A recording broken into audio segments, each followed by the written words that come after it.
Nyakwaram gajwang dakika en pradek tok sadek marokinyi nyawodo Joyce Dwaro skeloni chal mar fuambo iseng'eyo gik matimore aluora magi mabende obiro bedo kwa luoni okinyi makawuono moko kuomogi mabende kotimore kapok watieko chenro mar mbaka oromo kanyo saa 5 mar onyango wabiro bedo kwa kiloni achiel kachiel kokamano machiegni ma en TWAK e chenro mar mbaka oromo sud machiegni mar mondo mi wago mbaka mabende wadwaro go odiochieng' makawuono otenre kod report mabende nochiw kanyo kod kambi matimo nonro mano mar TIFA. Report mabende ne gisebedo ka gitimo nonro makama chakre dwe mar 11 mano mar higani. Nonro makamano bende yango ni ne gidayo dhoji madirom 3,900. Omiyo kiny makawuono mano e report mabende wadwaro TWAK e wiye. Parni report makama ne gidayo dho oganda mano madirom 3,900 ewi jotend migepe mosebedo katimo maber mago mabende osebedo katimo marach kanyakla kod bende naneno ka gitimo report ahinya kaluwore kod ohinga mano mabende sirikande Kenya Kwanza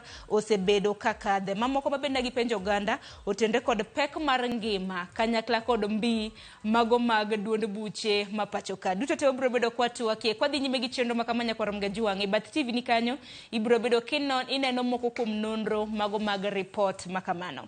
Inyalo tudri kodwa bende kokale lai magwa magote machoka rede ka uchiele nono bende mbui maro mar Facebook YouTube inyalo oronwa ote magi wabiro bedo kwa somo kwa dhi nyime gi chenro makama nyinga Sharon Ng'ao. Okiny makawuono antiere kod welo mowinjore ne TWAK makama gin duto te gin jolony e weche mago mag telo. Mokwongo antiere ka gi Rachael Omollo arwaki ni machiegni. Erokamano Sharon amoso jowa duto no yaure uru kuonde duto mauntie kunenowa wan gi geno ni Nyasaye oritou kendo koth bende uyudo manyiso ni chiemo nyalo betie oganda wa erokamano. Erokamano ahinya kopogore gi Rachael Omollo Nyakwaram Gajwang' antiere ka gi daktari Churchill Saoke mabende en jalony weche mag telo arwaki ni machiegni. Erokamano ahinya Sharon amoso Nyakwaram Gajwang' ni yaure uru ageno ni uchiemo maber. Erokamano ahinya an bende ayau kina mor ni uchopo ka koth ok odhi kodu nikech bora Nairobi okinyi makawuono en mana koth pod onyido nyaka gi sani. Oula ringo matek mokeyot. Oula ringo matek kata kamano geno maro ni Nyakwaram Gajwang' naneno ka moko kuom gi bende nyiso ni gwenge makaluo koth osebedo ka chue matek ahinya kaluwore koda lokruok mano mar chal mar kor lwasi dul makoro chal mar kor lwasi bende nonyiso ni koth biro bedo ka chue mano e December ni koro waikre makare nyithindo mabende wantiere godo dala wanene warito gi e yo makare. Achaka ne kodi Rachael Omollo. Report no chiudo chieng' manyoro to kembe matimo nonro maket kod ma obed TIFA obed mano mar InfoTrack gi mamoko. Gije chiwo nonro kinde ka kinde. Wang'ni ne gichiwo nonro aneno kanyo mag jotend migepe matiyo makare mago ok osebedo katiyo makare pek mar ngima ewi mamoko. In benda winja nena kora mo bede nonro mar Ramogi TV korka kore inene nade. Apani en gima ber ka kinde wan gi programs machal kamano manyisowa kaka jopiny neno kata kaka giwinjo kakitayogi e yor techo ma sirikal masani gineno kaka jotelo magiketo tiyo koro en gino maber kwa nyalo bet ni watime even quarterly nikech seche motime kamano eki inyiso ng'ato ni yorni tidhie marach oneno kako onyalo loso to kendo kowe modhi alanda ahinya to seche moko gik mang'eny nyalo kethre omiyo nonro makamano to kata ka joramogi be nyalo chako margi dibed gima ber makonyo oganda especially ka unu nyalo ng'iyo ni to Siaya County ni titayo jowanadi Kisumu County ni to wadhi nang'o Homa Bay ang'o miyo Homa Bay lo Siaya ang'o miyo Homa Bay lo Migori ang'o miyo Kisumu lo Homa Bay for example. Omiyapa ni en gino maber. To kwang'i ahinya report mane TIFA miyo wanyoro. Kizungu wacho ni a reflection. Onyiso adiera gi gima jopiny winjo. Nikech ndalo ka ndalo wasewinjo ka jopiny ywak ni ngima odhi matek ahinya. Ngima sani beche tek ahinya ni mondo ng'ato ket mana chiemo e mesa otuonre. Minyalo yudo kata nyocha waneno e piny man I think it was Nyando ni mama mapek oyie ni chiemo momiye cha kiko chame no wuon to mi nyithinde and yet mama mapek monego bed ni ene mikwongo neno kako timre nadi kako chiemo omiyo en gima sirikal onego tikite kabisa ang'o momiyo migosi Ruto wacho ni rais wacho ni ngima piny odok piny to jopiny to ok winj ngima modok piny ni. Ang'o momiyo pek pod nitiere? Omiyo keko beda blinded gi weche mag jotelo moyiero nyise ni ngima piny odok piny to de hero mara kochiko ite na ang'o momiyo unu nyisa kama to jomwatelo negi to wacho kama. Ang'o gang'o makara wanyalo timo manyalo miyo ngima ni odok piny? Ang'o momiyo seche duto mon waneno ni inflation rate odok piny to jopiny to go koko kendo mana hinya? Na wuoyo gi Churchill tanyise ni ineno ka serikal wacho ni ngima odok piny kendo chien kanyocha kata giwacho ni especially Luo Nyanza ni nyocho keyo maber ahinya to anyocha andala to kidhi to mogo pod en 190 mogo pod en 200 onge mogo mais below 150 shillings 2 kg packet mono mosereg chuth to karagin magi wacho ni to nigi kanye. Omiyo joma wuondo rais mang'eny e pacha de hero mara ni ji ochikitgi jotend sirikal ochikitgi ne jopiny mondo ging'e ni ng'amwa tayo ni wataye kobet dang'o nikech achiel kuom gigo mane sirikand ni odonjogo e telo maduong' ahinya was on social welfare. Ni wadhi duoko ngima piny, wadhi neno kaka wanyalo loso ngima obed nue mayot molo kaka nyocho uro kete. To kwaseneno kama notimre. Ang'ini maguduto te obro bedo kwa lose nikech nane kota mana nonro mano mar TIFA kana gipenjo oganda na gitimo comparison gipima na serikal mokalo gi masani ere kaka nengo mar ngima osebedo. Kata kamano Churchill karwa kitwak makama kaka jalonyi weche mag telo. Ang'ini nonro no tim kidienje mopogore wachaka nena gi serikal mamalo hinya jotend migepe mabende wantiere godo 22. Jatend migao mabende tiyo maber ahinya kaluwore kod oganda mabende anno ka TIFA no dayo dhogi en jatend migao mano mochung' weche mag arita mano Kithure Kindiko gi kona tamalo 65 ilwe machiegni gi Musalia Mudavadi 62. Nitiere jatend migao mar somo Ezekiel Machogu 58, Susan Akumicha mano mar thieth 57, kanyakla kod Kipchumba Murkomen 57. Kaka jalonyo weche mag telo bende giwinjore mar mondo migi kata mana meche makamana dawacha ni meche nikech wacho ni gitiyo makare. Kamano ahinya Sharon. Ngeni mokwongo onego wang'e ni ka sirikal obiro e telo to gibiro e telo nikech ne gi campaign no kuom oganda ne ginyiso oganda gik ma gidwa ni mondo gitim ne ji ma ji oyie gi gigo magima kaka koro Kenya Kwanza ne giluongo ne the plan mane giketo e gimiluongo ni hustler movement. Koro ing'eni king'iyo gimomiyo noyier sirikand ni en nikech jopiny noyie gi gik mane gidwa ni mondo tim nade gik mane giwacho ni gidhi timo. Miyo kasama koro gisadonje telo expectation mar jopiny en ni udhi timo gik manuwacho cha. Kendo iyudo ka koro results mag TIFA makoro wuok ji temo ng'eyo ni to gik mane jogi ong'iso wane dhi timo gi gima gitimo sani be luore. Koro king'iyo ministers adek ang'wen miwacho ma Paul ni wacho ni gin perform maber gin jok ma gopegigo ok gin related ahinya gi gima this demon miluongo ni cost of living ne iwinjo. Well, Kithure ibro wach ni internal security pod wasabedo gi challenges internally kuonde ma ji gore to samoro idhi oringo odhi oneno odhi oromo gi jogo. Koro samoro ji neno ni nikech odhi romo gi jopiny otemo kelo peace kaka mano timo Rift Valley gine niluongo nang'o e Pokot cha. Koro mae nikech jopiny temo neno ni ng'ani ni kodwa machiegni.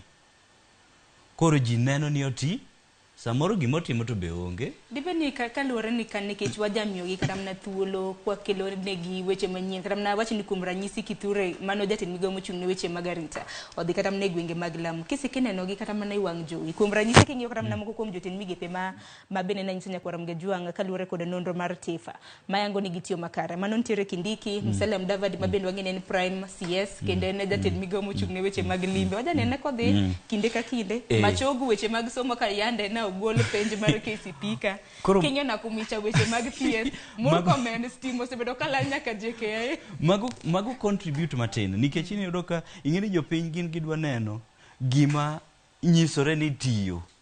Koro samoro gineno kaka Mudavadi cha gineno kaka bank kano sakete bedo foreign affairs.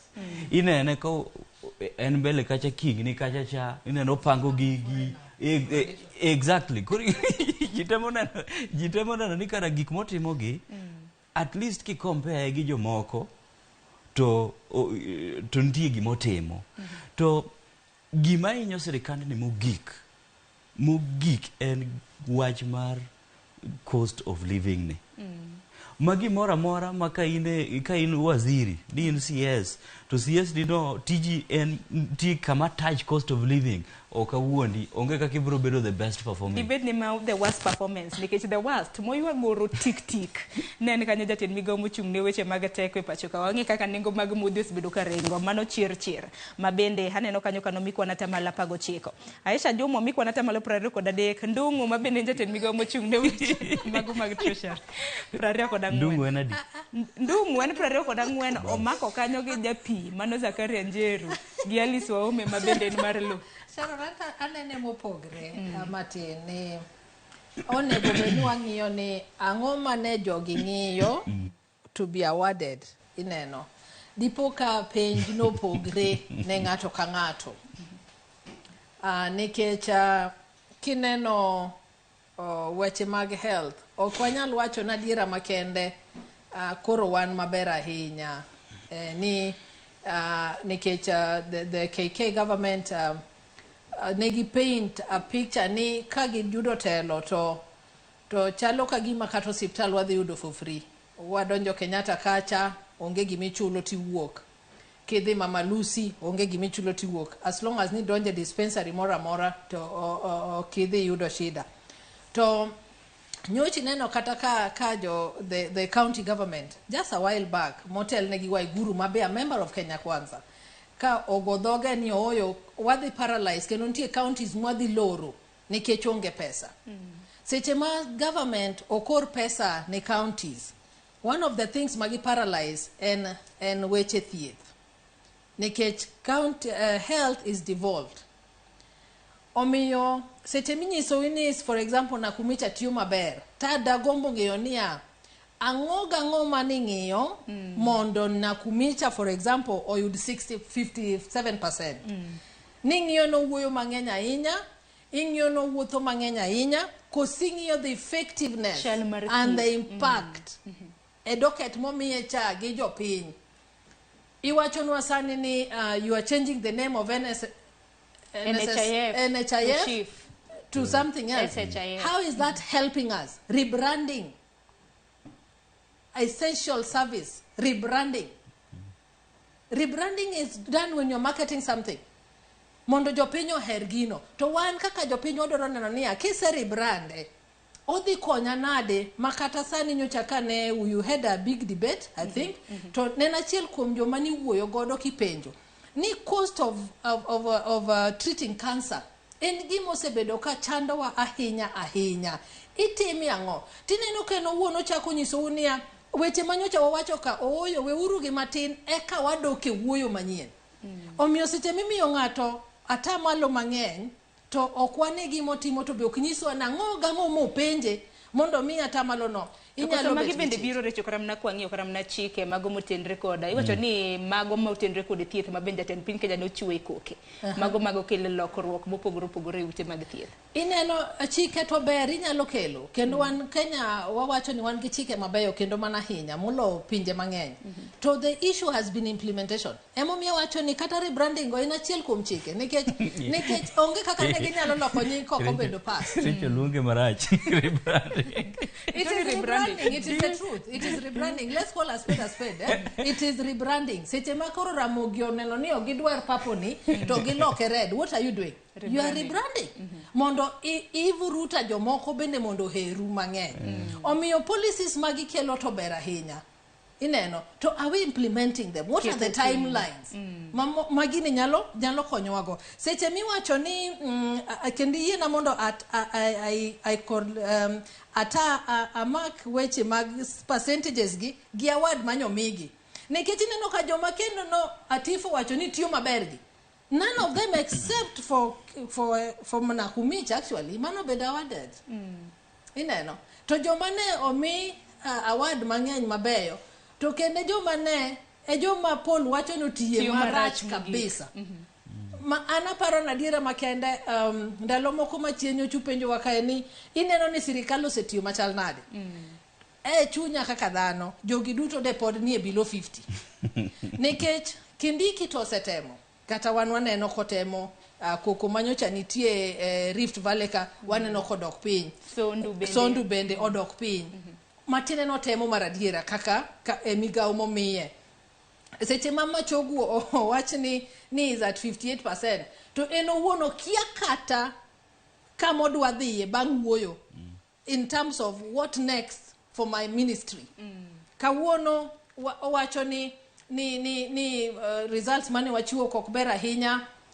There was transmission. You only transmit what you have. Nyaka sani kara mnaki wacho kara mna wangia nena moko kuom joten migepe mabende kore wacho nosebedo katiyo makare mana penjo mabende ni penjo ni kanyakla kod Churchill kaja pinye penjo makama penjo mana ne otiyo maber nango bende samoro nek bende gingisewa reasons gimomiyo samoro kara mna ka an Sharon ngao tifo gochona to penya ni Sharon ineno ka jaten migao mane matiyo makare tal kara mna ni kuom ranyisi jaten migao mano mar lo mar Rachael Omollo otiyo maber nikech ango nikech magi nek bende nyisowa ok nyiso mana no otiyo maber time mana kwana tamalo kuom ranyisi wachaka nagi machogu mana kamiweno kinyo kara mana machogu penj no wuok to penj kano se wuok nantiere go badho mathoth mano mar KCP angeni mar KCSE leg beni gigolo machiegne ne kinyo KCP hineno ka jomoko no mi max mano ok gitimo ne gi penj nyaka sani tiere report mabende kata mana nyawadwa Judith Omondi notimo japuonjre moro gwenge ma Nairobi ka notimo penj to kara mana duoko ne poko wuok nyaka gisani kinyo jopuonje mago mag junior secondary kata mana secondary madundo pod ging'anyo weche mag contract de wach nango kata mana ingene gima timore kawang'iyo ki evaluate performance mar ng'ato to ntiere institutional parameters miketo to asto ntiere impact parameters koro ing'eni the maybe gima nyalo bedo ni notimore kawang'iyo nikech ing'eni mondo impact obedi nitie policies manyaka keti to iyudo kaka king'iyo kaka ng'ato kaka Nakumincha ing'i kata ng'ato kaka Machogu gini nyaka gidonje telo gima gisabedo ka gitimo like kaka Nakumincha gima wanyawacho ne gisetimo en wach mar corruption mano bedo Kemsacha mano was one of the things mane bet ne wanyawacho nigi mane bet ne notime a little bit skewedly aito bang'e introduction mar SHIF ni ingeni SHIF ingeni SHIF ni gima kawa evaluate SHIF from impact okwanyal bedo gi result nikech wakia kako dhi timango gima sani wang'e gi SHIF ni ji dhi bedo deducted mang'eny lokruok mag chudo koro lokre nikech koro joma nigi salaries dhi bedo deducted ang'owa koro king'iye perspective no tiyojara ni gini rach ma minister ni okotiyo lakini kendo king'iye the other side ni golo chako reform process ni mitunde point makoro obedo signed into law mano delivery obed ni law ni bro bedo gi negative impact kata onge en delivery iwinjo from an institutional perspective koro Machogu be king'iyo nodugo ng'ise gimoro ni iluongo gicha nango iluongo gicha ni new funding model new funding model ni ochake rolling out to the point makoro tundo ma irole out ma ubedo gi first years mokwongo modonjo successfully jomoko moonge mano delivery iwinjo impact ne is different koro we based on justification mar institutional development wanya wacho nitie some of the things ma ministers gi otimo nikech ing'eni and also en mondo iyud ni policy okalo mobedo into law nitie a lot of things ma dhi into place lobbying stakeholders nyaka yie gi gini koro nitie a lot ma come into play koro by the time ituno kanyo mano delivery nitie but gima wanyalo wacho en ni ministers erogisa wasayudo laws wasayudo policies gi impact mar gini kaka to mae makoro kela gimi penjo jok mana respond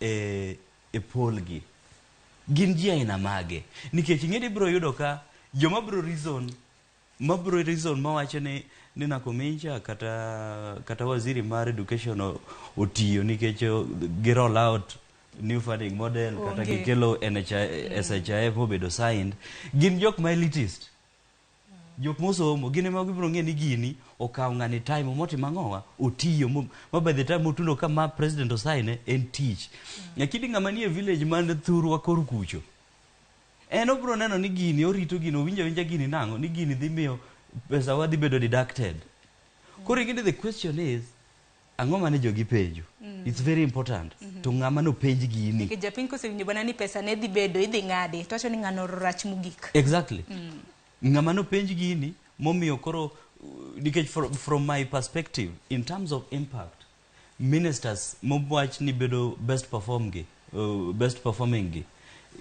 rate ni malo rate no ni malo nikech kwangi kora mna 65 wachak ne ang'ini rate ni ntiere kara mna gi wach mane dwa wacho kara mna kapok adonje e pinjo machielo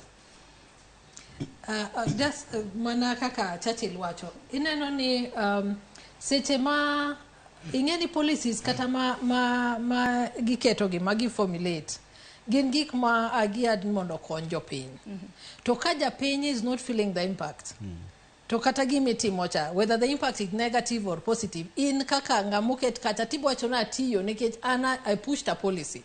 What has informed that policy? What are the basis of the policy? Ang'o momiyo ichenjo nying NHIF for example? What is the impact when you change it? Dongen legacy na donje telo to anena yude ken NHIF sani kora loke SHIF what kind of legacy is that? In an omio kikwa beda angeni from institutional lens to wanyalo wacho ni ng'ani osetemo kama nikech a lot of policies are done at that level to gima wan kaka jopiny ka wuoyo kaka japiny koro wadwaro neno niya policies mutimogi gin gik makonyowa koso gin gik mahinyo oganda ineno seche miwacho ni wadhi medo NHIF, let me still call it NHIF, mondo dhano oyud thieth maber to pesa ni waneno kadiera ing'ade matine ni kaka CS mar health you've achieved one target or one goal to jopiny ma koro miyo ni timo negi gini mondo yud thieth cha to pod dhi to county nyiso gi niya government pokoro no omenda omiyo dispensary cha obedo closed kata government to delay disbursing funds omiyo nurses are on strike then give me timocha however good a policy it was then it is not helping or achieving the intended purpose. Matina ni policy chato bera wangado pesa mang'eny mondo wager go siptende mondo wa equip siptende wa but jomi equip ne go hospital en ng'ama tuo mani mashinani to ng'acha emok yud konyruok koro do you still count yourself ni timo gima ber? Absolutely not. It is not just about policy formulation, it is about policy implementation. That is the key thing. You've come up with a good policy, yes, but in between here, what was the intended purpose? Once you've implemented it, is it achieving that purpose? Mae kama kuro koth gogo sirikandni mogik. Nikech iwacho ni why increase levy on fuel, for example? Angomi watimo kamano nikech wadwan walos ndara, and that is what they said, which is a good thing. Who does not want infrastructure? Ndara bolosa dia. Ndara no, ndara mane ma waseneno ka government ni oloso, or they just keep recapping, you know. Omiyo kikwa beda ni wan joma waloso policies to wakanogi, mondo neni watiyo. Inge Churchill wacho ni that is one achievement. It is an achievement, yes. But there are other already existing policies. Mwanyalo build on, as kwa implement gi, to koro wa achieve the intended purpose cha. Marnia, one kaka KK government, the plan enia, we uplift the living standards of the people. Nyoro goti enonua, we were making fun, I mean, of some of the policies again. Kwa wacho niya, it's nothing wrong with the president saying ni nyakato I achieve low housing, whatever they're called. Utema bech giyotge. Affordable housing plan. It is a brilliant project. But targeting who? Tudonjaten pimbe ni nyo kana mnakuacho gethuo ni nyaka. Owacho maber ni nyaka. Atkeli manafu apa the intended purpose. What is the intended purpose? No wacho gi maber kabisa. Ni the intended purpose. Eni jowa mondo kiko dag kale. Gidag maber. Apenji Homa Bay kacha ngamudak kale. Ma Homa Bay tugero negi 500 units. Ngamudak kale Homa Bay. Onge? Ineno Uhuru did the same project in Nyeri. Elephant project. Ocho, ute chunkacha ute madi 1,000. With whose money? Taxpayers' money. Ebendo duacha kotimo the same elephant project all over. Ka your target is to elevate poverty as slums. Angoma moni chako ge Kibera. Angoma moni di Madare. Asi di jenga kwa Ruben. Mana matin. Angoma moni golo ute midwa gero ne jo Mabe kata jo sia winyo ni sia chwa be idwa kele moko to jo sia to jitonda ke utegi. Angoma moni golo del ni go pesa midwa kete sia cha. Ikel Kibera ka mondi gero ute ma project man Raila Amolo Odinga osechako. Ineno de jenga kwa Ruben ma waneno ka seche duto makoth chwe to nyithind ji gige mwandu ji kethre. Gige ji kethre nikech pidhigi gi utego gi mwandu gi ng'eny gi odage ute mag boxes in focus ni eni dwagero ute gi Kisumo really emomiya nyisi niya plan to ber execution what is the intended purpose ka shida it is not just Churchill, it's not just about you achieving your target of 30,000 or 30 billion units but what is the impact? Don samoro bende wacho ni nikech kinde ka kinde bende wacho ni magi thuolo mabende inyalo ndigo do medo rowere tiche kinde mabende igero kata mana ute that is not sustainable. Ingene gima challenge ma paro ni samoro researchers gi nitiega go nikech ingene gin gi ntie political influence mang'eny kende magi gik ma ok gigol ntie political influence jok ma fund madwaro ni monde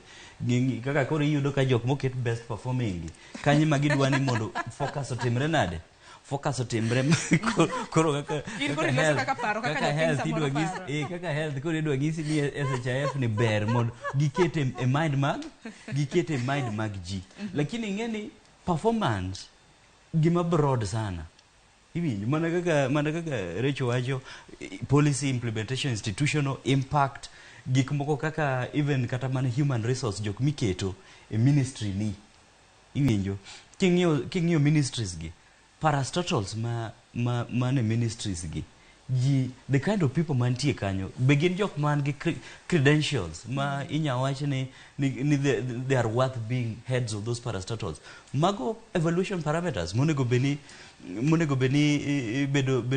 bedo considered lakini gima wanya wacho in a nutshell in terms of public policy gik ma ji ng'iyo in performance mag a public officer is the impact mag ji to the people because ji ok bineno all these other things ma wacho ngamantie parastatal cha law ni chal nade people don't understand law gi gini odhi miyo ngima wabedo maber koso onge to mane ma iyudo ka ibro yudo ka thoth jok mo oter malo gi gin jok ma ministries gi jopiny neno ni ok nigi direct ok gin directly involved gango gi pek mar ngima iwinjo internal security cha ji bro winja ni ji samoro kaka ji neni sondo cha ingeni magi binena nene TV lakini ingeni kokifile ngama ni sondo kata ngama nene Pokot kane openje gini ibro winjo ko wachene Kindiki no kotiyo Very true. Iwinjo. Lakini kidhi penjo ngama ne Machakos. Eno bro we have been secure ka. In fact ne jokuoge ka, jokuoge gi nonegi. So the bigger, if you look at the king of the country, countrywide, tiyudoka there's been a relative calm. Mamiyo ngata mo obedo mo penjo ni is likely wacho nango ni Kenya nango Kenya ni secure. Yero kama na inya kwa dugo bang yueto ang'iyane na the worst performing gi nyalo bedo worst nikech ang'o nikech koro ka Davis Churchill ma bende jo oganda ma bende odadhogi wacho ni ne jatend migao matimo marach mogik kwana tamala pago chiko to karamna kwan maduogo bende wangi karamna kindiki momi kwana tamalo 65 ewi 100 anong'eny na zaidi ong'eny zaidi wang'iyane na ahinya kwa bende karamna chal mararita e gwenge mopogore pacho karamna magwa makaluo e gwenge mag Mamboleo mabende waneno karamna ka oganda ng'anyo ka bende gidwaro stesendo bila kok manya korom ga jwang dakika na chiel tok sang'wen mar okinyi doga ka yo matin ka duogo aduogi ote magi bende kete mana Ramogi TV.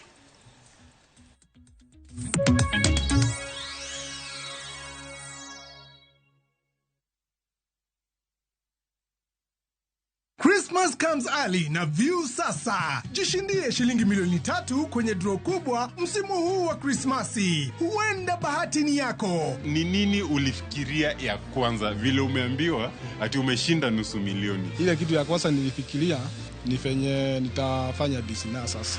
This is courtesy of Jipange na View sasa, and you are our lucky winner of 500,000 shillings manze. Makofi. That is not it. Nikuje na kitu ya tunaitanga the Jipange goodie bag.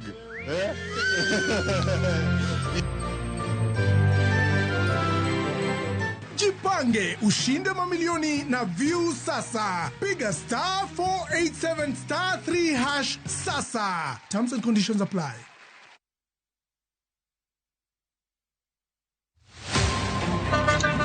Baya, tuanze kulipa kadi sasa. Na kadi ni cashless. Umesema tunaweka pale? Na kwa ile namba. Mimi niko na cash. Nisaidie hiyo do na namba yako ya simu. Na kusort. Hebu show your process.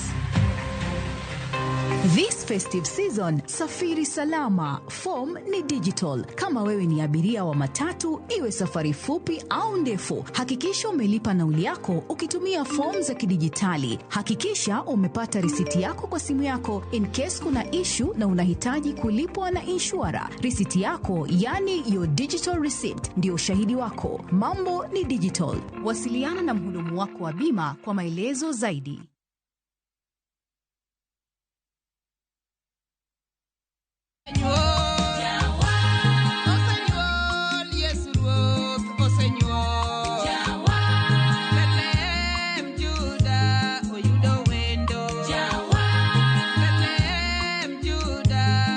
Mondi yud skiza tun mar wendni dimana star aboro auchiel nono star ang'wen achiel auchiel hash. Ramogi TV en e od jower duto te.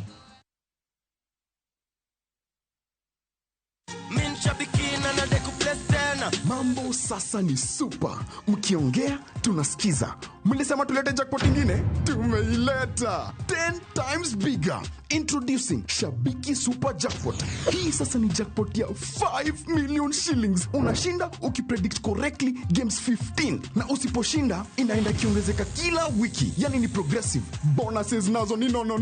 Kuanzia 12, 13 and 14 correct predictions. Unacheza na 99 bob tu.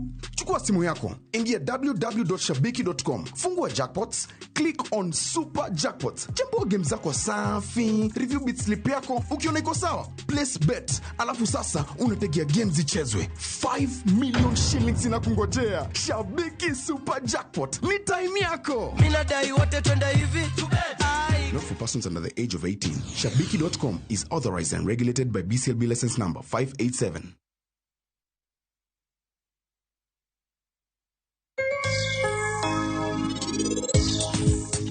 Kendo sara bjija odini wahera hinya nyathi miting'oni. Tang'endo botimo matek mondo konyu. To chal ka gima kawuone no dhi leo. Wekedho na seche. Koro wadhi. Hey!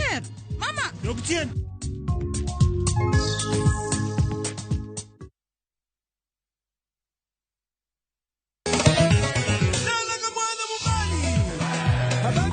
Wake en od jothum. Ngoma wake akelo ni mix mopuesto. Reggae, ja, Rastafari. TWAK gi jothumbe nyakoro mago jonka mora magintie. People crave is the different. They crave the exotic. Yeni kila thum ni kare. Kama nene edition. Benga kaluka Cha beach nyakora magajuang sukus kamwati memana kama. Kitemana ngoma wake Yinga and Papa Weekend Wukich Tichario Tichadek Tichangwe Tichabich Sapar Gidaka Paga Beach Nyaka Sapagario Warom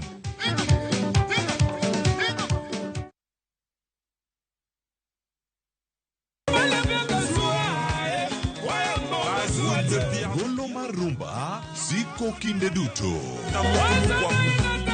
Musa Juma Igwe Bandason Tabule Bilia Bear Johnny Junior kod mamoko riwore to mana etiedero kawa panjo rumba muziki jongolo mopogore kelo chunygi e pap mondo ginyisre kanda tezo watengo bolingo nangai riwri kod Ninja the Entertainer Stella Brenda to kod DJ Smollett to mana etiedero ngeso kangeso saparo diambo mana Ramogi TV.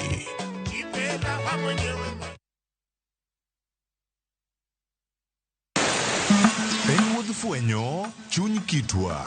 Ang'o miyo yie ni chako mana mine? Dak ne chako yie chuo. Yie ni chako mine nikech mine ma pito. Ng'e sigana kod kido manyiso ber kod mit piny. Nitie jaduong' mane okwongo kama ne iluongo jaduong' Ngeso Kosanjo. Kaluwore kaka kidi ma jaduong' ohero kaka chiege maduong'. Kidi oduong' ni Kit Mikayi. Kendo rom kod jorit kitwa.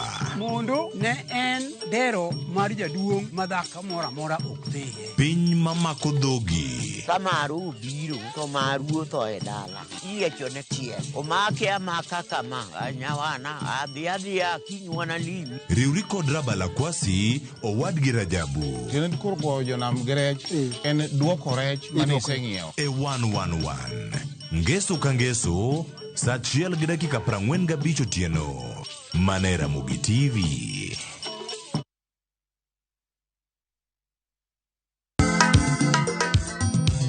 Ma e chenro makelo ni danji malie.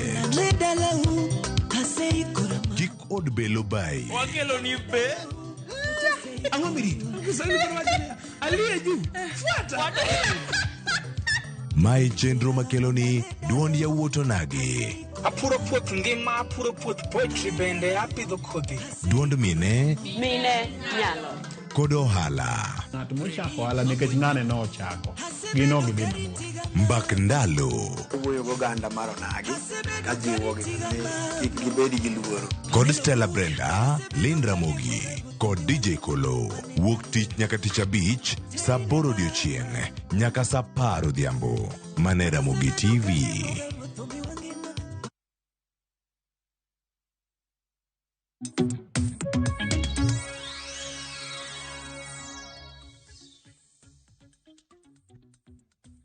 Nyakoro mgajwang dakika na boro tok sangwen marokinyi machiegni meno kang marario pod adhi nyime gi TWAK e chenro mano mar mbaka oromo kinyi makawuono thoro wach nene TV kanya wanono report mabene nochiw kod kambi matimo nonro mano mar TIFA odiochieng' manyoro report mano motenre kod kaka joten migepe mapacho kosebedo katimo tijgi bende mar ariyo pek mar ngima mbi mag duond buche e kinda mamoko wasa mano moko kuom ote mag nyakoro mgajwang kapar ni okang' mar ariyo bende wajatudre gi jofwambo magwa e kor gwenge mopogore opogore ginyisa pach jopinya bende e thor wach ma bende wantiere godo kata kama nyakoro mgajwang kinyal ketna moko kuom ote asom gimana mapiyo piyo ntiere kanyo paro mochiw gi Ongwena Elias iwacho ni Ripod TIFA ni ng'iye mak mana ni jok matimo nonro gi wacho ni onge kod igi adier ni mar TIFA sani oketo kindiki namba 1 to kata gima kindiki osetime maonge malong'o iwacho kanyo ni mar ariyo en Mashogu mano mabende jatend migawo mar somo mar Rocho sector mano mar somo moloyo gimora mora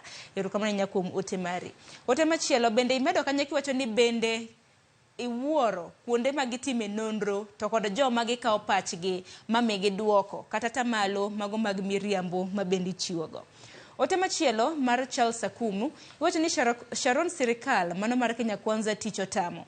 Jopiny hinyore sana. Litna ka jatend piny wacho ni sani uchumi ber, onge gima ber kata matin. Ote machielo biro bedo kasemo kanyo mar Paul iwacho ni jo TIFA ne ng'iyo kaka jotend migepe apia e media. Iwacho ni ma en polopot kintiere e kaunti ma Nairobi. Erokamano ahinya. Ote mogik ma samoro nyalo ketna kanyo kok man to maka ote mago nyakorom gajwang'. Mago gin moko kuom ote ma bende joneno osebedo ka oro. Ang'eni Rachael gi daktari osebedo kwa losa ahinya kotenre kod jotend migepe mosebedo ka tiyo makare. Gimago ma bende osebedo ka tiyo mok ni kare ahinya kan wapenjo ni kimiogi kata mna kona tamalo makamago ing'iango mago nwaselosi to kwa lose moko nano ka mbi mag duond buche mago popularity bende notima sani duond bura motelo gi mbi e pachoka kaluwore gi Ripod TIFA en duond bura mar UDA gi kwana tamalo 31. ODM ochopo kanye thuolo mar nambaro gi kwana tamalo 22. Wantiere gi Jubilee kwana tamalo 4. Chama mashinani kwana tamalo 2. Chama mamoko haneno KANU, Ford Kenya gi Wiper otae gi kwana tamalo 1. Achaka ne kodi Churchill kotenre kod mbi mag duond buche. Ng'eni duond buche bende dhi nyime gi kisera mar ombulu mano mar medo jokanyo magi.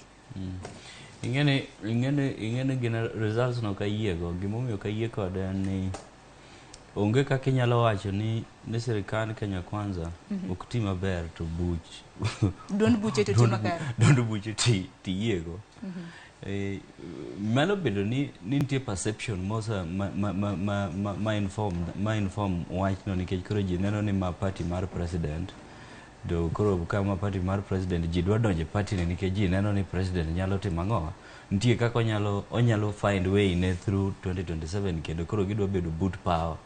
Mano is the assumption, lakini king'iyo popularity mar party onge gima pok aneno ka UDA odhi e ground mi wacho ni koro ji biro nikech gin excited ne party. Dong penjo pod kelo ni mar mondo mi wach ni entiere gi mbi kata mana ka duond bura mar UDA entiere gi mbi. Penjo mane mano penjige. Duond bura mar UDA osetimo ang'o koso nikech koro jatend piny Kenya e jal ma bende no yier gi duond bura no. Ing'eni dipo ni ne gipenjo ni kidwa chung, maybe ne gipenjo kata ni karpo ni dwa chung, tiji pa ni nyalo chung gi party man.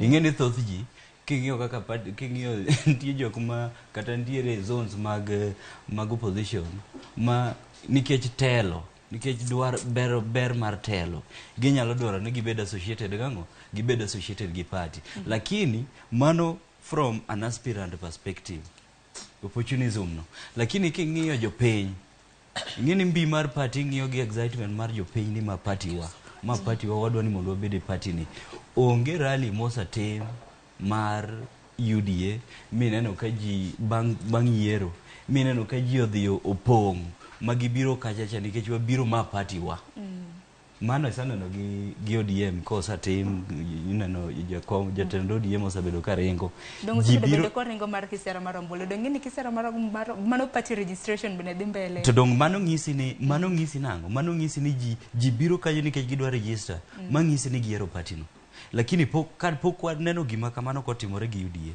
gima wasaneno public en president kotimore nade president kodhi obedo gi public meeting ting'eni ji ka dhi e public meeting mar president ji dhi nikech en presidential function ji ok dhi nikech en a party ang'o lakini Rachael to nene nade nikech kata mana kiwacho ni UDA bende telo wang'e na nego bende ni gibedo gi yiero dwe mar 12 makama bende nochoro kata mana nyime lakini mbi mag duond buche Rachael kaluwore gi nonro makama di wachang ing'eni bang election immediately bang election and rais ka otelo waneno ka party nene okomiyo wa thuolo mar yweyo matene gin watieko ni to gi chaka recruitment immediately makanyo tanyalo agree gi TIFA nikech jogi nyocho keto wamiwe mana niya wan gi election moro igani nyocha en ni ka giwuok ka to gidhi timo recruitment kacha to gidhi timo recruitment kacha ma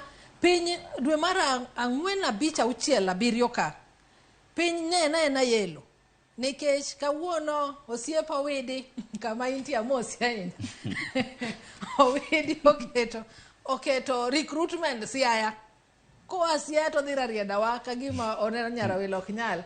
Oa kanyo, odok thurgi. Omiyo nyocha gitiyo matek ahinya to grow their numbers. So their popularity nyalo bet ni nyocha omedre. To ok omedre ahinya nikech kiluwo gi report manomiwa dwe mar 6 to compare gi report makoro kel sani, tiyudo ka kendo popularity margi otimre nade? Ochako dok piny, matiende ni jopiny osechako ng'eyo adiera ni gik munyisowa gi imiyowa gimiluongo ni either kizungu moro nyocha wuok Kenya ka ni hot air or imiyowa lip service. Emomiyo koro ineno ka kendo jomohere niwacho ni ng'ato nyaka kata ng'ama nyong'e kata ni UDA exist nyalo kata piny ni UDA no en ang'o. To agenda again gimotimre ni ODM makendo dwe mar 6 ne ni piny at 18% I think. Nyocha kendo osechako timo chenro mar rwako ji e party momiyo kendo gichako gigro. Koro I think the best comparison should be next year around June. Makuro gin at pa gi ang'o gi political parties mamoko kata nineno ka Jubilee kendo chako notimo NDC mar gi nyoro mondo apane giyiero jotendgi or something. Koro at that point wabong'e ni to party mane mkara ma ji wacho ni mantiere kod pek mar adiera nikech UDA nyocha ni campaign trail mana mar adiera towards nomination of their leaders. Ang'eyo makama kaparo na gikanya ng'ino biro bedo kwa twak ma mutendre kod mbi mago mag duond buche nikech wasebedo kwa nena hinya duond bura mar UDA gi ODM maneno ka koro gintiere oko kacha mar timo party registration mano membership mano registration gisani nyakwaro mgajuang adaro dhi county ma Migori aneno ka nyawadwa George Juma osekre makare wang'eni koth osebedo ka chwe kor gwenge mopogore opogore Juma ukinyi makawuono luonwa sigana more county ma Migori kotendre kod pur gi pith Juma kinyalo na winja amuse ni misawa county ma Migori aneno kokwe koth ok chu kinyi makawuono dibed ni koth poko go uwe kinde thuolo mosekalo ni koso nang'o minyiso kata mna gime luo kinyi makawuono.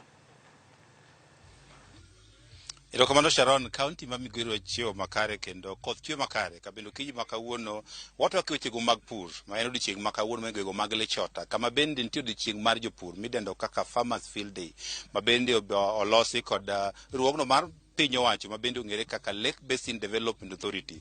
En chino bende kwede mi jopur wechego mag tiegruok mopogore opogore to ahinya wechego mag pur kaka ginyalo medo nweng'o margi. Wang'eyo ni piny Kenya sani osebed kiwuoyo minya ting'o malo nweng'o mag oganda to ahinya wechego mag pur. Ka okiny kawuono wadhi winjo kuom jopur ni to ang'o giri minya tim mar ji wechego mag pur. To riwruogni bende okelo chenro machal kod mae. Ang'o giri ma gintiere godo ma ji wechego mag pur to ahinya e kaunti ma Migori. Antie ko jata chenro e riwruogno mar Lake Basin Development Authority mondo ko watwago mar ng'eyo to thoro maduong' mar odiochieng' makawuono en mane kaachiel kod bende wuoyo kod mokom jopur de tang'o ma gigeno odiochieng' makawuono. Adhi mondo koro miya thuolo mondo achak kod jata chenro e riwruogno mar Lake Basin Development Authority. Adwa ni kuong ichaknwa gi nyingi to yang'no odiochieng' makawuono en ang'o maduong' ma bende koro jopur onego bende geno e ro machal kod mae.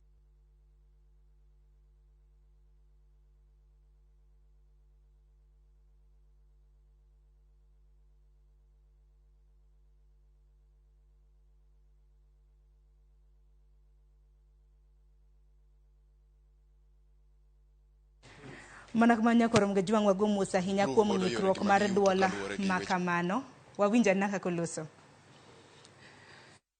nitiere lum mopidhi to kanineno banners magwa mane ringo nowachi ni grass to cash.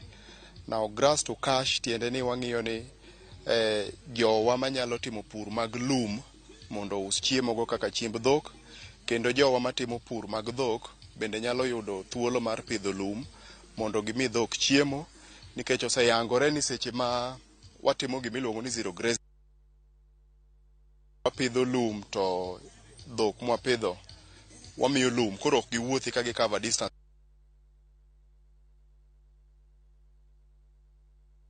lo ma dhogo nyalo bedo godo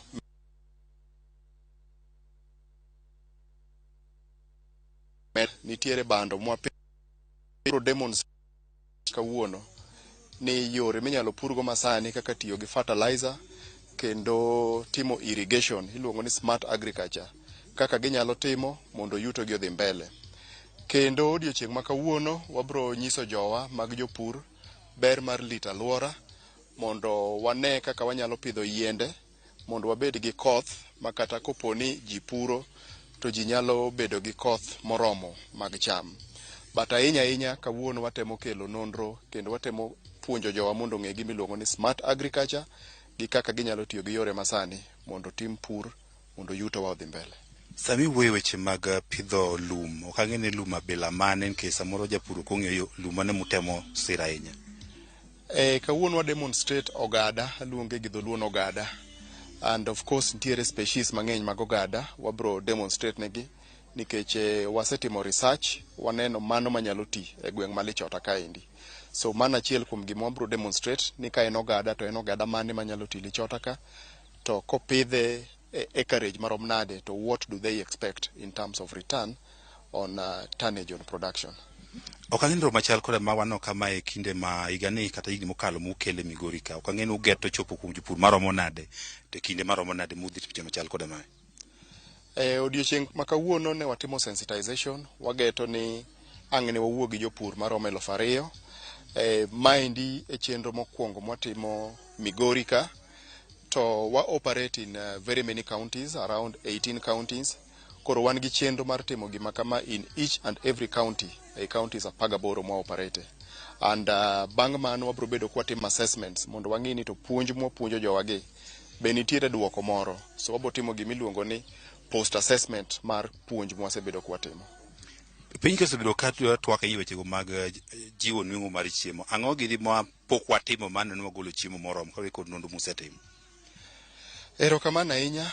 Gimomiyo pok wagolo chiemo moromo, achiel en weche mag kor lwasi ma osebedo kokethore. Tiende ni we cannot predict the weather patterns, and if we cannot predict the weather patterns, tiende ni wakomo seche ma ok onego bed ni wakome, koro koth bawa nikech ok wanyal ng'eyo ni to koth chwe karang'o to ochwe marom nade mondo ji okom. Emomiyo kopogore gi weche mamoko bende mag puonj mag pith, wapuonjo ji kaka inyalo rit kor lwasi mondo wabed gi a predictable weather pattern ma jowa nyalo ng'eyo ni ndalo ma kamaendi ji komo mondo yuto bedie. Ariyo ne mano en about kothe ma ji puro. Jowa osebedo ka puro to pok ong'eyo ni kodhi mane monengo pur kuma nade. So mago achiel kuom gigo kendo mosebedo ka duoko yuto mag jopur piny. And then adek ne mano is to appreciate ni onengo wati gi fertilizer. Jowa osebedo kod luoro ni fertilizer ketho lo, but adieri makende en ni fertilizer golo production of almost 3 times gima wanyalo yudo ka ok watiyo gi fertilizer. So mago ego gin gik ma osebedo ka duoko nengo yuto marwa piny seche mwapuro, to gine gik mwadakete pek odiochieng' ma kawuono. Katigo kod winjo kiwacho dwa ni mondo jopur oti kod lony manyasani, smart agriculture, be jopur nigi nyalo mar tiyo kod lony gi? Lony gi yudo kanye? Tere kaka udhi jiwo jopur mar tiyo kod lony gi? Erokamano ahinya. Lichota kaendi wan gi solar irrigation project, and solar irrigation project no en mana demonstration. Mwa demonstrate ne godo jopur ni wanyalo tiyo gi solar kwa pump godo pi mokunyi mondo watim godo irrigation. Now kopogore gi mano, wa encourage farmers mondo ji obede kikundi to ji bedo gi lope moriwore. Ka gisebedo gi lope moriwore, to wan kaka koro agency mar sirikal watimo gimiluongo ni miniature solar irrigation project. Tiende ni koro wakelo solar irrigation projects matindo tindo mopogore gi maduong' ma wan godo kaendi mane mar demonstration. So mana achiel kuom gima wadatimo mondo watem ni wanyalo build their capacities and wanyalo kelo negi the infrastructure ma ginyalo tiyo godo kuom timo irrigation. Erokamano kuom paro makamano. Adwa ni mondo ka akaw japur atieko kodi. Erokamano. Akaw japur achiel adwa ni chori gi ka king'iyo kacha. Chagi nyingi, ang'o migeno odiochieng' ma kawuono? Nyinga iluonga ni Jackton Olieng'. An japur e Migori County ka. Odiochieng' ma kawuono wabiro e field day matimore e Kenya Lake Basin mondo ayud puonjruok makare kaka wanyalo bedo gi improvement e production mag puothewa to kaachiel gi chiaye mwapidho e gwengewa. In kaka japur, ok ang'e ni kanye musebedo gi pek mamiyo kunya do nweng'o makare ma dwer ni mondo jiwe? Gima osebedo wayudo nweng'o matin en pok wayudo information moromo kar ka pur. Iyudo ka jopur moko okera tiyo gi fertilizer, gikia pogo DAP kendo gikia pogo CN.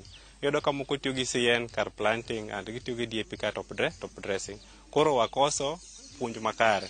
To kata kamano wan gi expert e area kuonde mamoko mayudo ka temo jiwo jopur kuonde mopogore kaka kuonde mag agrovet ka wadhiye wayudo kwadhi ng'iewo mbolea to jogo ng'isowa ni ma itimo kama to ma ok timo kama. Kata kamano bende onego bed ni jopur pidho kothe makare, kothe ma are certified seeds mag jo Kefis, mag Kenya Seed mondo yud production maber. Erokamano, wakawo pach ng'amo gike chorika. Adani chak gi nyingi to in kaka japur. Isiako pur ndalo mage to nweng'o nisibiro ka chalo nade to odiochieng' ma kawuono ere kaka odhi jiwo nweng'o mari mar pur? Iluonga ni Kenneth Odhiambo Misiani. An kendo an e pur mar dhok. To achako pur ni gimoro 10 years ago. To problem manitie en ni chiemo ema osebedo ka chendo. Nikech wan gi puodho to puodho acreage mare tin. Koro kae wabiro e field idwa puonjwa kaka wanyalo pidho chiemb dhok e acreage matin mwan godogo mwanyal satisfy dhowa kendo wa improve production. Erokamano, kinyalo winjo mago pach mokonji to bende nyaka sani koro geno yudo lony mamoko ka otende kod chendo mag pur to hinyo wechego mag pur mag dhok mago mag chak ka bende pod wago tach ka mar ng'e to ang'o gini ma bende koro pod ochane jopur ka bende biro konyogi e yudo nweng'o margi e kaunti ma Migori. Enya Juma wawinjo yo makare kendo kamano nyako mbagonwa TWAK kaunti mano ma Migori kotenre kod okenge mag jiwo pur makare. Nyako mga jwang' mwana jafambo marwa George Juma chile kaunti ma Migori ubiro bedo kokelonwa kuku mar wach makamano mano kaono romo kanyo seche mag migago kopogore gi manyako mga jwang' dongaringa nena nyake kaunti ma Kisumo e gwenge mag Sondo wantiere gi jafambo marwa e kaunti ma Kisumo Millicent Adhiambo mabendo seikore gi jopinya ahinya mano mar chuonwa Paro kaluwore kod Ripod mabende kambi matimo nonro mar TIFA no yango duchieng' manyoro. Millicent TWAK mare. Erokamano ahinya Sharon, achiel kachiel kwaya e chiro Masondo mabende an gi jopiny kaendi mondo mi gimiwa pachgi kotenore kod nonro mar TIFA kaka ne gigolo odiochieng' manyoro mabende yango ni nitiere moko kuom jotend migepe mabende pok otiyo maber ka moko kuomgi to osetiyo makare. Kachiel kuomgi wayudo ni jatend migawo mar arita Kithure Kindiki no yang ni osetiyo maber. Ang' wawinjo anena kowuok kuom jodak Masondo kaendi mabende kuom kinde wayudo ga nitie tulo mamuochga ka kod kacha mabende kopogore gi wayudo ni bende ripod no nogolo ni nitiere gigo masani jopiny ong'ado oko kendo duoko piny kaka weche chiemo, weche limbe, weche tiyo kod gas kod mauta mar taya, weche stima kod mamoko. Jopiny to wacho kotenore kod ripot makamaendi achiel kachiel wawinjane kowuok kuom jodak Masondo kachiel kod joala. Machiegni abo chako kod ing'eyo kamera ichakna gi nyingi mondo inyisa ni nyawachango e wi ripot machalo kamano. Wawa mane. An kada wuoyo nyinga iluongo ni Linet Awuor, ajadak Masondo kae. Aloko wale chiro Masondo kae. Report ma TIFA golo nyoro okomoro wa matin. Nekech ok wane ber mwaneno nyaka nwachak dak kaendi. Ka chako wuoyo gi Kithure Kindiki. Pok wane kata gwang' ma to ripode wacho ni tiyo malong'o sasa to Sondo wakangi matek to piny rach. Ji nego makata nyocha eko neg ng'at wachiel kaendi kwany mag okinyi kon chenje. To enere kaka osetiyo kanotiyo maber to nego birwa kae mondo mi owuo gi dhano oganda mondo mi wanene mano pok kata konyono kae. To kikado korka ngima osebedo moidho. An kata e oda achiemo dichiel. Wach mar chiemo didek norumo. Sani kama dho chai gokinyi tarito kuor galo to godhiambo. Ngima tek kodwa. Koro serikal konywa uru weche ma TIFA golo miriambo tek. Machiegni ng'ama chielo mana mapiyo piyo. Atiluonge ni Rasta Samimo. Ajaboda boda kendo an jadak Masondo kae. Nonro mane TIFA golo ok en gimoro malong'o matin. Kithure Kindiki ema wacho ni tiyo maber lakini gimosetimo maber onge. Lweny ni Gasombe kama ng'eny to pok nokelo tiende mochopo moketo jodak Masondo molos maketo jidano. En mana chien to gobika. Ngima sani tek kaka boda boda sa felo idhonwa ti besani te jowuoth besani ni Saoke koro wacho mar chiemo chato be ngima ni malo nitie gik moko be matinde ji ok ng'iewo sani ji odako ji koro sekanto ni ken sirikal moro ma ng'iyo ngima dhano boda boda nchocho ni ing'iyogi ok ng'i gima ne kaka onge kata matin dwa kabisa koro mag moro machiegni ng'ama mapiyo piyo sani be an kachung' ka iluonga ni Jacqueline Akinyi tadak Sondu kar kae. Ngima miwacho ni TIFA nogolo wach nendo ok morwa kata matin. Onge gima mama sani wakadhe. Kineno kata sani endi wabe mondo be ni accident timore pile ka pile mondo mi wach ka otero e chiro kucho onge ng'ado winjo ywak ma jo sondu okaw to ket campaign mabok nge ng'ado kelo bug sondu koro ko jatelo ko to kawa matek oketwa ng'achiel mondo mo bed kamoro achiel mondo mo wang'e ko nyalo timo achiel ariyo adek ne jo sondu. An gi nyinga iluonga Judith Achieng' Onyango. Anyanya kach kabodho kada wuoye wach ma TIFA nogolo. Wach ma TIFA ogolo en miriambo te. Jothurwa wahinyore mokwongo. Wach mar Kituri Kindiki nana kiae. Gima osetimo akia. Kech ngima tek sondo inego jowa, inego nyithindwa, inego chuowa. Nyoche koneg wuodwa malich banyomiyowa security kocha kaluo kocha. Litnwa mokalo. Koro gi kawuono wawacho maber niya. Fuele manego piny moloyo. Nekech fuele gimoro amora. Gima wakwayo jo bodaboda hinyore. Ng'ato kawo loan. To kosekawe loan to miye ng'ama chielo tiyogo. Odwa yudo kako chulo ng'asa nang'o to pogo na to pogo modhi chame ode nang'o. Konywa uru ochuma idho. Uru noweyo piny ka ngano 100. Kawuono ngano 220 go ida bodi dek. Christmas okwadhi sherekea. School fee omedore nyithindo romo e dhot iriambo piny la sirikal. Konywa chiro kethore chiro masondo. Wausi bath ndara. Wakeno ego dukni ji dukni giriambo wadhogi gikwa ikwalo. Serikal wakwai ni konywa. Wachasera ni belosnwa uru mondo wabed gi kwe. Kituri Kindiki gik mitimo pok waneno. Konywa Doma. Wacho ni konywa uru watho.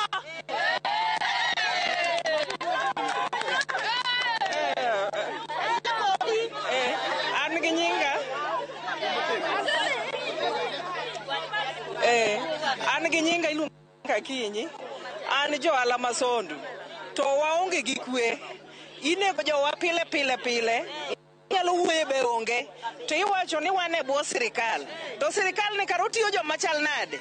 Ka joluo inego pile. Duoko midwoko jomonegi gi gin gidhi adhiya kamano. Koro waonge kwe. Mar ariyo school fees omedi. Ngima tek. Kata mana pensani ok inyal yudo. Wawuotho mana gitiendwa. Nikech japeng dwaro siling 200. Kama nyika we 150. Kawuono gidwaro 200. Wi wuotho mana gitiendi. Wan gi chandruok moromo. Koro sirikal konywa uru mondo mi umiwa uru kwe. Kwe mwadwaro waonge kwe. Pesa bende onge. Chiro be onge. Chiro rumo. Wan gi chandruok. Okay. An gi nyinga iluonga ni Eriko. Gima nyalo wuoyo ewi sondu is about security. Kech waonge security motegno. Ka CS nobiro ka no address as ni mago mana thugs, but they are not thugs. Koro gima kwayo ni gimiwa security. Negi wuondo wane gi change the whole station. Yes. But the whole station no good dini Martin. But due to this TIFA, gik wage wacho tok wayiego adieri matin kuomgi. Nyinga Jackson Owino Tuchi, ajadak doka. Koro gima duong' ma an akwayo, agoye aketo machiek. Gima mono jotendwa mondo okelnwa mipaka, okelnwa map, mondo wang'e ni mipaka nigi kanye. Nikech gini ema hinyowa, mpaka hinyowa. Ang'o mono jotelo map ang'o e giko to ma e giko joka mondo wang'e ni to wan kanye. Nikech sama wawuoyeni ma e gima hinyowa sondu ka. Onge arita kwe be onge kidhi kacha tipo ni dhi papo nditi. Ng'ato tinego sani ere kaka idwa konyo ng'ani. Koro wadwaro mpaka. To ka watieko ng'ama golo duonde mogik e wi ripot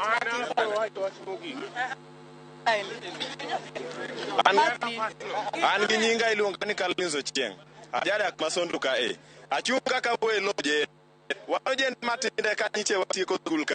Nokonwa nitiere kazi kwa vijana. Rut ere ti misemiyo kaka jende mondo watim. Idwa ni wabed idol mondo luong kuo koso nang'o. Wan mone gima wayuago. Josondu koso wariambo. Manya oko wano jende mokwongo. Ginewa pile ka pile. Ng'ama norito ka ekanye nego doro. Udwa ni wachom kanye. Udwa ni wachom kanye. Dakuse biro mondo mi ukonywa. Wan mone gima ok waka tugo. Angi kwayo ne nyongo gi gavana ma Kericho. Piny mondo giwuoye weche moro manyalo konyo. Sani use ra ka mto kika ali be alo timora ka sa saya. Toni non. Koro jotelo giwuoye chiro doge yi chiro kuma nitiere chon. To alo mbele mara. Sani nyithindo wuothe ndara ni school lor. Pikipiki kalo che kalo lo chebe kalo. Ndo jodoge chiro mane kwayo na doke chiro use dhondara rach gi ngima dhano. Mana kamano Sharon, mago moko kuom paro motenore kod nono mano kod TIFA mabende yango tich maber ma jatend migepe moko setimo kama kikiwinjo ka josondu yuaga ahinya weche mag arita kwe magiwacho ni gin to pok gineno tich ma TIFA ogolo ni jatend migao mar weche arita kithure kindiki osetimo ka gikwayo mondo mi obi ka olemgi giwinja ne yuaggi mondo ni kaka inya tiek wach tong' mondo mi gidag kaka joka ng'ato. Ka kamano taduoko ni e studio mondo idhi nyime kod weche kata thor wach ma wan godo e mbakor mokawuono kotinyo kod nonro mar TIFA. Sharon an kuomi. Ero kama na inyamile sento winjo yo makare kendo josondu oloso makare nyaka luore kod nonro mabende TIFA nogolo odiochieng' manyoro. Kora goni mar mondo mi dhi manyi weche mamoko. Hang'eni antiere gi welo mabende diher mar mondo mi olose weche maket kod mano. Rachael gi Daktari Churchill ng'onwa uru mana mar mondo mi adhi mana mapiyo kinde kaunti ma Mombasa. Tika nena gi gwenge mar mondo mi jopiny ong'eni nang'o matimore gwenge mar mondo mi waduog e studio e TWAK donge. Kok manya korom gajuang adhi nyaka kaunti ma Mombasa, nyawadwe kaunti ma Mombasa Saoke bende nitiere kanyo. Okiny makawuono noluonwa weche motenre kod somo. Saoke kinyalo mana winja en ang'o matimore? Aneno ka nitiere ji toki kanyo, di bende en ng'anyo kosango.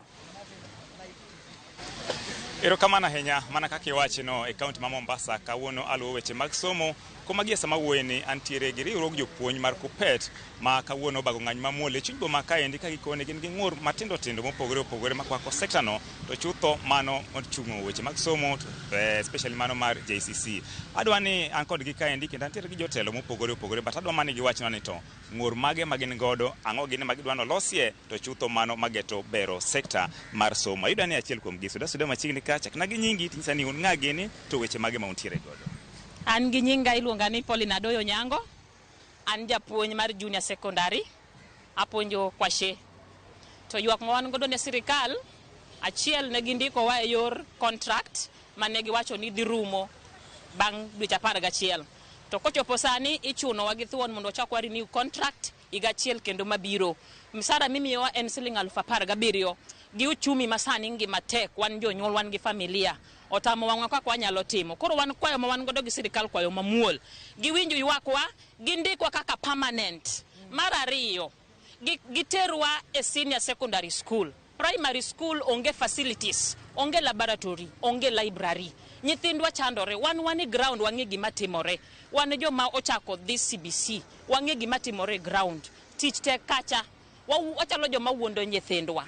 Mar adek, an kaka na train puonjo subjects ariyo e secondary school. To koro kwa dhi e junior secondary school, ichuni ipuonj nyaka gik mapok ni winjo nyaka ne nyuoli. Ana puonjo maths gi physics. To sani uketa puonjo nyaka gimiluongo ni visual arts. Akia kata kore gatacha, akia kata goro. Awuondo nyathi ng'ate class taneno kama. Koro wakwayo sirikal oket joma ondik japuonj ka japuonj opuonj gima no somo.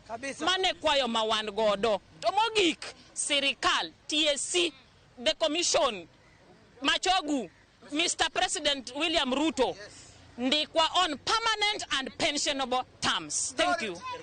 Wayude ng'at machielo kae, karibu sana. Tueleze tu to ng'ur maru en mane to ang'o maduhero wacho. Okay, an iluonga ni Litu.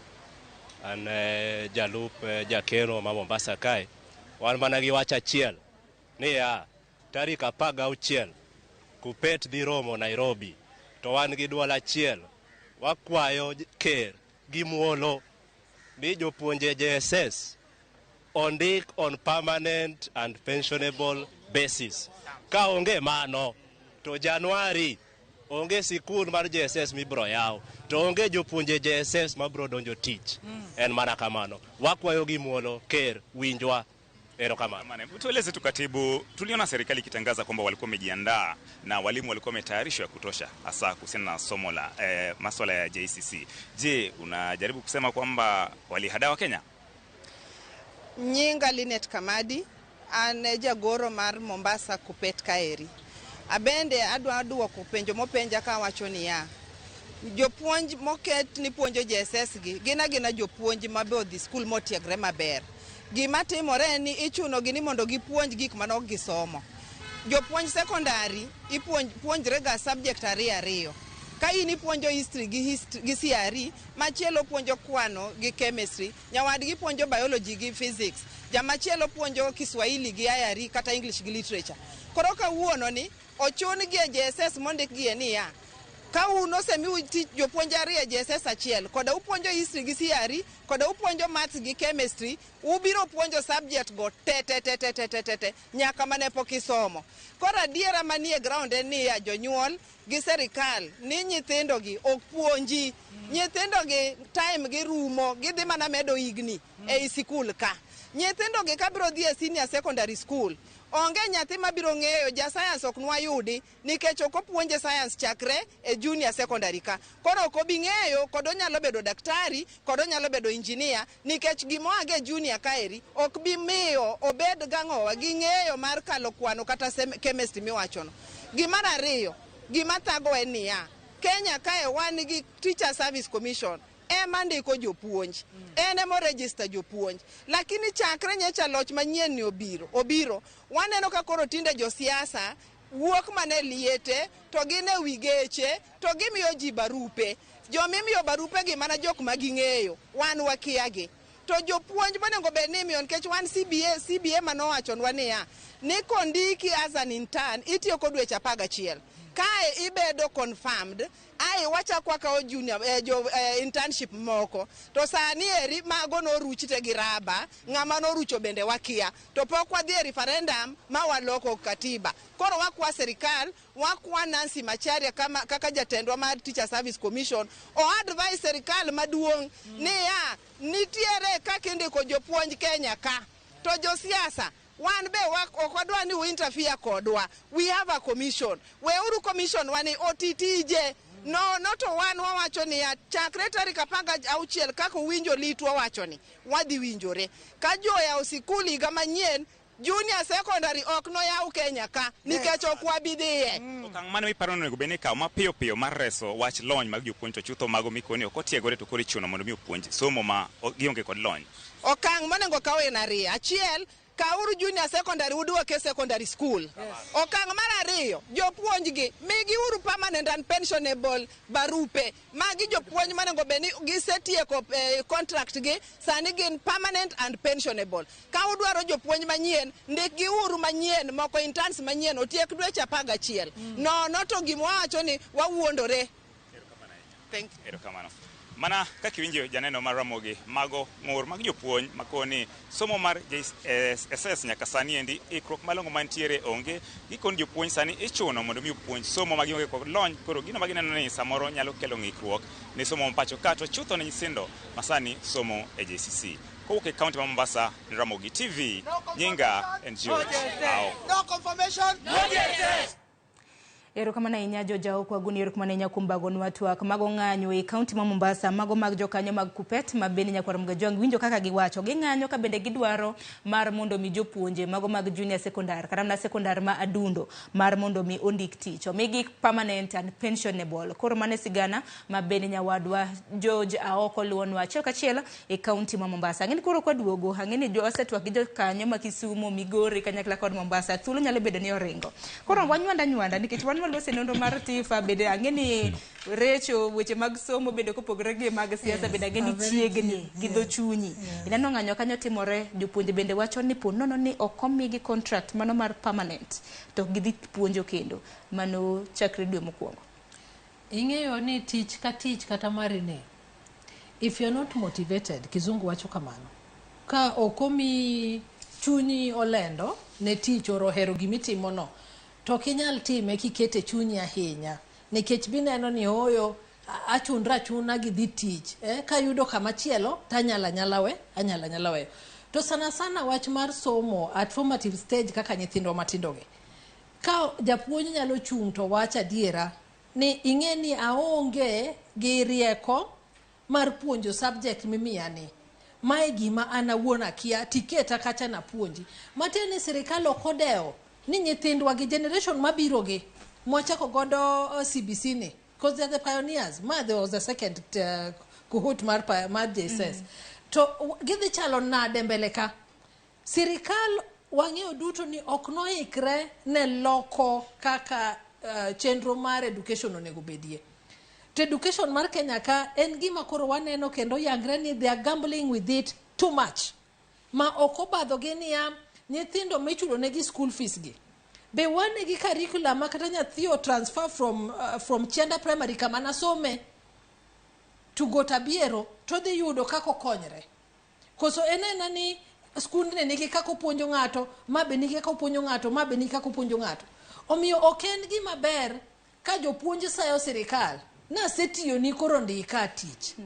Ni wabet achiel kachiel ne gin gi sibyo magi wacho ni a collective bargaining agreement magi wacho go ni kwa setiyo for 11 months to watiegre moromo koro inyalo timo nade inyalo ndiko wa permanent mondo wan bende wabed motivated e puonj mwatimo ni seche ma japuonjo bedo motivated emibo winjo ko wacho ni kata gi pesa matin mimiye no odhi otiegre kendo mondo nyithindo koyud quality education. To ka japuonj nyalo chung ma wach ne sirikal kaka mama no wacho malit to bende wawinjo jopuonje mamoko bende wacho the same thing ni yudo ka school oketi gin gi nyithindo mokwongo mang'eny jopuonj gi tin already to as few as they are again they are not well equipped. Matiende ni gionge gi tiegruok maber mar puonjo nyithindwa. Matiende ni seche duto me janyuolo we nyathini in the school iduogo ni kajo gi meeting expectation as per my understanding of expectation.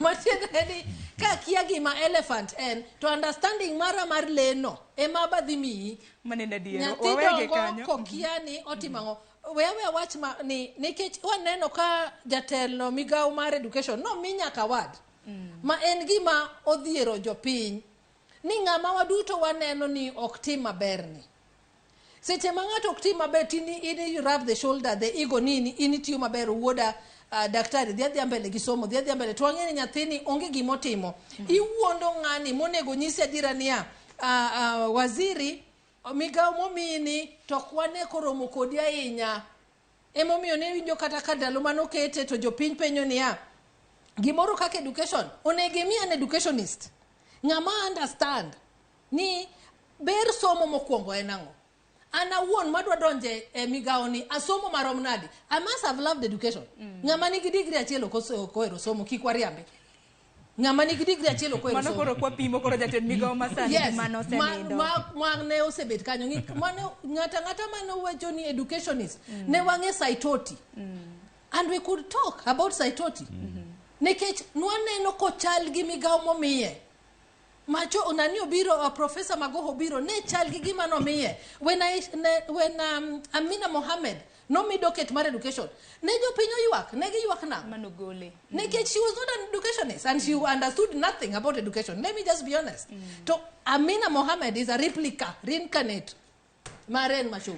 Omiyo kwa mbele gi wach somo as you said is very dear to me by the way nikech ang'eni somo emomiyo adhiambo ni kama entiere kabisa. Omiyo kitugo gi nyathi ng'ato ma kinyalo bet president marwa kwa duto wasewe piny ni to ang'o ma wadhi wene jopiny mani penjo maduong' wadongi matin ne dakika 6 mumenacho ni tok makama mite mana ni samoro nyalo kata mnang'ado weche mutendre kod somo jatend migao mar somo mana kaka isewacho no miye mich mane kinde mag jamhuri no kano miye mich kanyo gi jatend piny Kenya kopogre gi mano en bende ano ka jo TIFA bende kaluwore gi nonro ma bende notime namba 3 gi kona tamalo 58 aya nanjo ka josund bende noloso kutendre kod pek mar ngima en achiel kuom okenge ma bende jo TIFA na penjo Uganda ma bende nagidayo dhoge mwandu ba bende Uganda dwaro mar mondo sirikal odwok piny oruo chiemo kwana tamalo 84 nengo wuoth lewni kanyakla kod gige mag somo ma bende resho na wacho kanyo bende gidwaro mar mondo miweche mag limbe pith kod pur bende dok piny gas mar tedo kanyakla kod stima kongo e kinde mamoko kawuono en tarik 14 dwe mar April warito winjo ni gibiro bedo ka gilando nengo manyien mage mago mag mudhi okang' ma kamano nyalo miyo kata mna kik idhi wuoth ponono ni sani holand ma nengo komedre ingini ketho rocho kata mna plans donge Churchill winjo ne pachi kotende kod pek mar ngima chutho kaka Uganda e county ma Kisumu mag gwenge mag Sondu bende nolose adieri mar Nyasaye to ngima ni malo kendo mae gima ketho poll gi magi numbers, lakini king'iyo sirikal kaka karo ine ground tiwinjo gima ji wacho, ine kanisni iwinjo gima ji lamo ginene cost of living ni kabisa. It's high kendo affect ji kabisa. Kendo magima politically ka jatend piny okong'iyo maber bro affect legacy ne kabisa. Bro affect legacy ne, inyalo keto gigi polls, ket ng'ani ne kia ng'ani ema tiyo maber, ng'acha tiyo maber, lakini reality e piny ka ji ok feel gigi, ji ok neni onyalo dhi onyalo nyiewo pesa ne matin moyudo, onyalo nyiewo go gimodwaro mochiem. Iwinjo ka miyo moro kanyo okoni ochamo chiemo adi, ochamo chiemo achiel. Mano gima jatelo ka idi lead jopiny, lead dhano, ng'ato ng'isi nochamo chiemo achiel, kami bede okonego beni nendo nikech onge gimitimo. Koro cost of living en gima dhi inyo sirikal, image mar sirikal ni kabisa, kendo en gima onego beni ging'iyo to onego ging'iye kuom gik moko adi, kuom gik moko ariyo. Mokwongo, bech mafuta ka beche ni malo to onge gima ji nyalo timo kata matin. Mar ariyo, ing'eni dola, cost mar dola kani malo to everything also is affected. Lakini cost mar dola ere kaka iduogo cost mar dola piny, nyaki ensure ni export ntiere. To ka iketo jog ma roundi ma exports gi gik monego beni bedo exported gi ema koro igoyo, ma koro idwa ni mondo gik ma jo Kenya onego export ma mondo dola obed strong ni ema koro ukelo import. I-destroy economy. Mana kamano, gi dakika 3 montiere godo ni aparo ni me kinde. Ang'eni koro ang'ado gi twak to kinde wajabago twak kinde ka kinde bro bedo karamna kwa luongo. Rachael, donga cha kodi gi wachni mogik gi moko kuom weche madadi her mar lose. Erokamano Sharon, kenda go erokamano ne jowa duto ma ochiko itgi kawuono ka winjowa. Dibed hero mara really ka sirikal nyalo chiko ite ahinya ne gima jopiny wacho. Nikech sirikal ka sirikal donje telo mondo gilos ngima jogi. To kise donje telo, whichever means midonjo ge telo, to koro joma ni i promise ni dhi konyo ka. Kende ma koro siko ka ywak sana kaka KK government nodonjo ka giwacho ni wan gi plan ne jo hustlers. Mateni gin gi plan ne joma yuto gi ni piny. Kendo wadhi loko ngima gi gidhi winjo maber. To isiko mana ni wan nwayudo sirikal mok ber, wan nyo wabed affected gi global economy, wan kama. We are not in isolation. Ok one island as a nation. Madam wawach ni dhao mar Israel affect wa moloyo kako affect joma chiegni kode ka jo Egypt. Ineno. Omiyo sirikal ochopo sama koro they have to be real with the citizens. Nyaka koro gichomwa tir ma ginyiswa ni oyo ngima tek, kendo we have agreed ni ngima tek. To watimo achiel, ariyo, adek mondo waneni waduoko ngima otimre nade, waduoko ngima piny. To kwa sika ni oyo inflation rate osedok piny, oyo unamuneno ni ngima ni malo to ngima ok ni malo. Ang'o momiyo dhano pod nigi pek mondo ket chiemo mesa? Un kaka jotelo mano yier, jowa manie parliament, what are you doing about it? Nyocha ineno ka we had a committee, mane NADCO team, manyocha wacho weche motimre nade, ma ailing us as a nation. Tineno ka gima is dire to us, ma en cost of living, mane gima ne gitimo nade? Ngikethenge. Omiyana kwayo ayeni jatenda Migosi Raila Amolo Odinga en ng'ama waluoro ahinya. To please do not adopt that report. Do not adopt that report nekech in achiel kuom jogo manyocha ogolowa oko mondo wagore ne jopinye mandamano mondo ngima piny otimre nade, odok piny. To ka koro wadhi kawo report cha wakawe, to report is not speaking on to what you believe in. Dong mano wabe wachalo kagima koro wacha diera gi jopiny. To jopiny will judge us harshly kwa dok piny ni nugo sufuria, to koro kendo kochopo ni ni gichachandi ok timre kaka timre to un achiel ni emusedhi mukwako ng'acha kendo koro here malich. Omiyo en kwayo mara ni yes you did a good report, yes you took your time, we appreciate. Wang'e stand marwe wechego. We also know there were dissenting opinions within the committee, but jowamani e bunge en kwayo mara ni please reject the report. Ero kama na enya tin ka in kata kaka jalo nyocho mag chalino ka gidhi bedo rejected. Unfortunately, parliament is a game of numbers, and again you lobby. Nitiere jo mane nie jo Kenya Kwanza mabende nyocha waneno ka oko agree gi Kenya Kwanza a policy the Finance Act. Omiyo it is all about lobby. How well do you lobby mondo ji obey to your idea? Neke seche ma nengo ni malo, oken mana nengo ne jo Chianda kata jo Bondo kende. Kata jo Nyeri be yuak, kata jo Kakamega yuak, kata jo coastal region yuak. Omiyo kuwuoyo gi duol mamuol munyiso ji. Wano yierwa mondo watimang'o, mondo wa represent jo piny. Ok no yierwa mondo wa support parliament or government. O yierwa mondo wa bedo kwangio kaka dongruok makamano biro bedo kabedo. Churchill gima nyalo wacho katieko en ni anyalo advise jatend piny ni telo ne piny ok en gima yot. To kendo be ok en gima ng'ato achiel nyalo timo minyako ni riek sana, ng'ato riek sana manyalo telo ne piny. To wisdom wacho ni divergent opinions ka in go mang'eny e telo tiyudo ka kori en rich decisions mi make. To mwisho iyudo ka koro decisions mi make iyudo ka koro jomok dwari oyiego, joma dwari oyiego, to kamane kaka ibedo popular. Gima nanyalo wacho en ni onego ywa chunye ong'e jok manoyiero kaka motelo ne ministries. To ng'e ni gideliver koso gideliver. Owere gi polls gi magi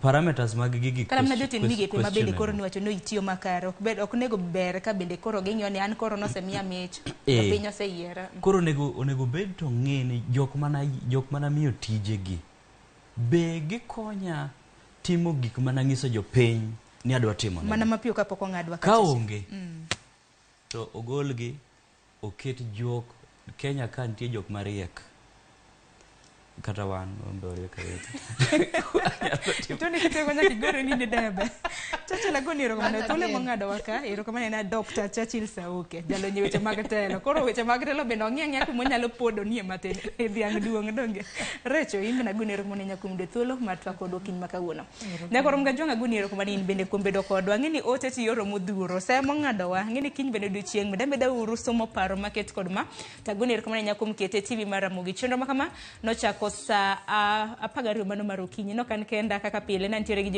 jowete na mano Joyce Dworo kanyakla kod Cleophas Oluoch kiny bedo odiochieng nyakoro mga jwangi bed kod odiochieng makare kendi ritri nikech ang'ene gwenge mathoth koth osebedo ka chwe donga ibed kod odiochieng makare nyinga Sharon Ong'aw.